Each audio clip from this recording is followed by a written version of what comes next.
Today is day 315 of the podcast, and I want to begin by reading from Hebrews chapter 12, verses 7 and 8. It is for discipline that you endure. God deals with you as with sons. For what son is there whom his father does not discipline? But if you are without discipline, of which all have become partakers, then you're illegitimate children and not sons. So because the Father loved Jesus, he disciplined Jesus as his son. He who was without sin still needed discipline, still required discipline. We often confuse discipline and punishment with one another.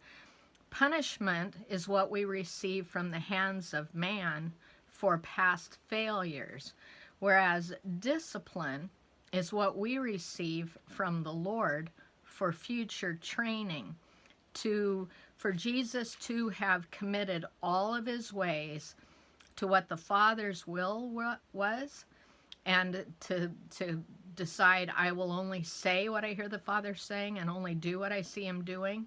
That was a discipline that he submitted himself to and grew in his sonship as a result. When God spoke to Cain in Genesis chapter 4, listen to starting at verse 6. Well, I'll pick it up with verse 5. For Cain and his offering, God had no regard. So Cain became very angry and his countenance fell. Then the Lord said to Cain, "Why are you angry? Why has your countenance fallen?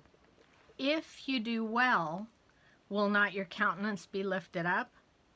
And if you do not do well, sin is crouching at the door. Its desire is for you, but you must master it."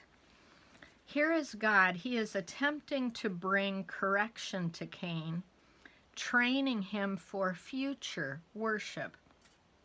Cain perceived it as punishment and rejection, and then he defied God as a result of that. Jesus, on the other hand, lived his entire life dependent on the will of the Father, on his Father's instruction, on daily discipline and discipleship in the regimens of being a son. He offers this same kind of discipline as we learn to walk by the Spirit. Are you willing to be disciplined? The question today is, when did you learn to see discipline as a gift?